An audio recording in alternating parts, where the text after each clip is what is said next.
সঞ্চয়পত্র নিয়ে কিছু আলোচনা।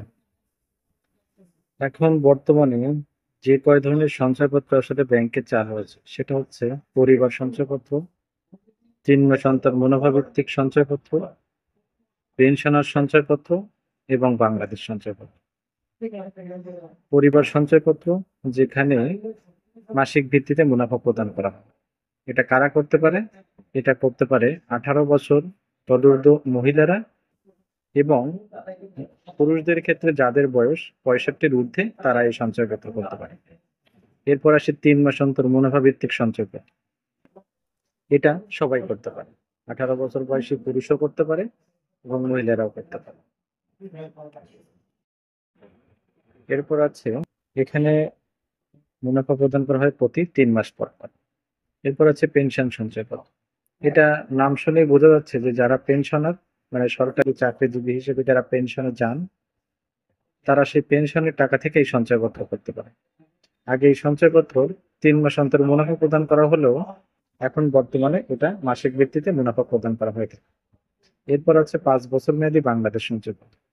এটা হচ্ছে 5 বছরের জন্য একবারে রেখে দিতে হবে। 5 বছর শেষে এটা সুদ বা মুনাফা এবং আসল সহ একবারে আপনার অ্যাকাউন্টে প্রদান করা হবে। এবার আসে হচ্ছে একজন ব্যক্তি সর্বোচ্চ কত টাকা সঞ্চয়পত্র খোলা করতে পারে। একজন ব্যক্তি সর্বোচ্চ 50 লক্ষ টাকা পর্যন্ত সঞ্চয়পত্র ক্রয় করতে পারবে এবং যদি সে পেনশনার হয় তাহলে 1 কোটি টাকা পর্যন্ত সঞ্চয়পত্র ক্রয় করতে পারবে। কিন্তু এর ভিতরে আবার বিভিন্ন ধরনের সঞ্চয়পত্র ক্রয়ের সর্বোচ্চ মেয়াদ আছে, মানে সে সেই যে সর্বোচ্চ যে পরিমাণ সেটা সে ক্রয় করতে পারে। যেমন পরিবার সঞ্চয়পত্রের ক্ষেত্রে আছে 45 লক্ষ টাকা পর্যন্ত সর্বোচ্চ ক্রয় করা যাবে।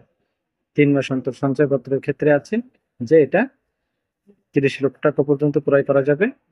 বাংলাদেশ সঞ্চয়পত্র 30 লক্ষ টাকা পর্যন্ত ক্রয় করা যাবে এবং পেনশনার সঞ্চয়পত্রে 50 লক্ষ টাকা পর্যন্ত সর্বোচ্চ ক্রয় করা যাবে। এবং পেনশনারদের জন্য আর একটা সুবিধা হচ্ছে পেনশনাররা সর্বোচ্চ 1 কোটি টাকা পর্যন্ত সঞ্চয়পত্র করতে পারবে। মানে স্বাভাবিক হিসেবে সে 50 লক্ষ টাকা ক্রয় করতে পারবে এবং পেনশনার হিসেবে সে যদি তার পেনশন ফান্ডে 50 লক্ষ টাকা থাকে সে সেটা দিয়ে সঞ্চয়পত্র ক্রয় করতে পারে। এখন একজন মহিলা, তো তিনি যদি 50 লক্ষ টাকা সঞ্চয়পত্র কিভাবে করবে? ধরেন অনেকের মনে এটা প্রশ্ন আসে যে পরিবার সঞ্চয়পত্র তো 45 লাখ টাকা করা যায়, তাহলে 50 লাখ টাকা করা যাবে হচ্ছে সে 45 লক্ষ টাকা পরিবার করতে পারবে এবং বাকি যে 5 লক্ষ টাকা তার স্ল্যাবে রয়েছে সেটা সে চাইলে 3 মাস অন্তরও করতে পারে, চাইলে বাংলাদেশ সঞ্চয়পত্র করতে পারে। অনুরূপ ভাবে পুরুষের ক্ষেত্রেও একই, যে পুরুষ ধরেন 30 লক্ষ টাকা করতে পারবে পরিবার সঞ্চয়পত্র, তাহলে বাকি যে 20 লক্ষ টাকা থাকে সেটা সে চাইলে বাংলাদেশ সঞ্চয়পত্র করে করতে পারবে। আবার পেনশনারের ক্ষেত্রে পেনশনারও একই, যে পেনশন সঞ্চয়পত্র 50 লক্ষ টাকা করতে পারবে এবং বাকি যে 50 লক্ষ সাধারণ গ্রাহক হিসেবে সেক্ষেত্রে সে ওরকম, যে যদি 65 বছরের নিচে হয় তাহলে 3 মাস অন্তরে সে 30 লক্ষ টাকা এবং বাকি 20 লাখ টাকা বাংলাদেশ সঞ্চয়পত্রে ক্রয় করতে পারবে।